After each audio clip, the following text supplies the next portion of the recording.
Ich habe diesen Traum, der will einfach nicht verschwinden. Der kommt immer wieder, andauernd. Sag mal, wolltest du dich nur mit mir treffen, um von deinen Problemen zu erzählen? Glaubst du etwa ernsthaft, ich hätte nur deshalb mit meiner Psychotherapeutin ein Date um 875 Kronen plus Steuer zu sparen? Blödsinn. Könnte ich mal nicht unterbrochen werden? Oder unterbrechen Rollstuhlfahrer immer andere Leute? Your movies always depict a certain kind of humor. How would you describe it?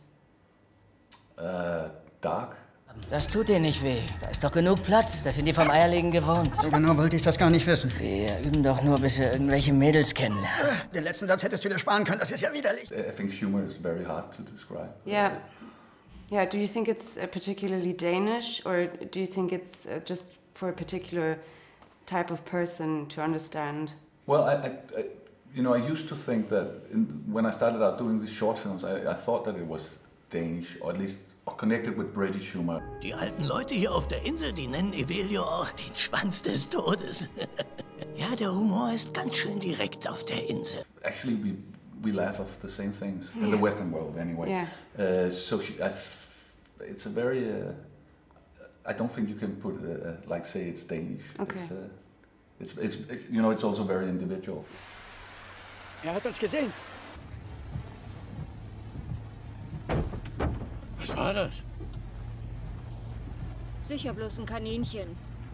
Das war aber ein verdammt großes Kaninchen.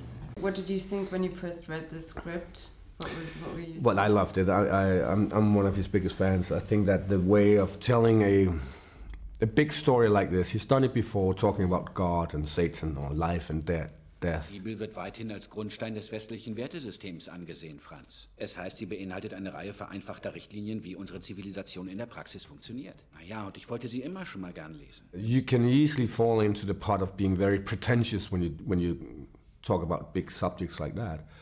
But he wraps it into a crazy world, a crazy universe with crazy characters. Kurze Zusammenfassung, bitte.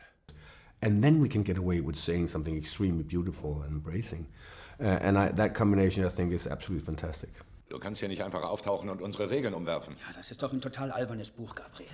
How did you prepare for the role of Elias? Was there any, because I think that you have the most physical role. Yeah, he's very physical.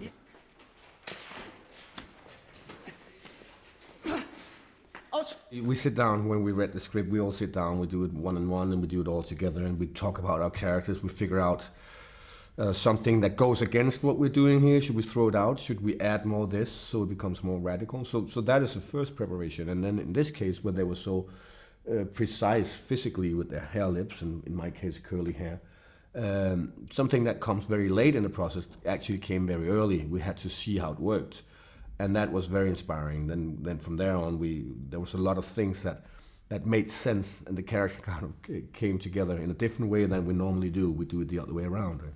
So that was our preparation, putting on the hair lips and put some clothes on and start behaving like a child. Das ist Elias. Guten Tag. What do you like about working with MADS MIKKELSEN in particular? He's, every time I do these interviews, I just sit and say nice thing about him. It's getting boring, but I truly believe for me, he's one of the best actors working right now anywhere. Und ich werde ganz rasend vor Wut. Ich verprügel ihn. Und zwar richtig heftig. Und dann fessel ich ihn und breche ihm seine Flügel ab. Und das Geräusch ist richtig realistisch. Ja, es klingt so, wie wenn man einen Hühnerschenkel rausreißt. Und dann endet es damit, dass ich ihn vergewaltige. Vergewaltigst du den Vogel oder deinen Bruder? Davon rede ich doch die ganze Zeit. Warum hörst du mir denn nicht zu?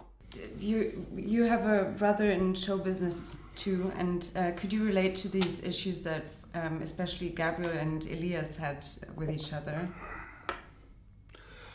Well, yes, but not specifically that one. No, I mean, brother issues are always there. They can be a variety of different things. But in this case, in the film, obviously, we're dealing with this brother. His only mission in life is that, hopefully, that this brother likes him. Yeah. That's not the case, because he's very hard to like. So it's an uphill struggle for my character, right? And it's also an uphill struggle for this character just to be around me. It's just a pain in the ass, 24/7, right? Mm-hmm. So there's never like half an hour of something that is ideally, this character will always make it terrible, right?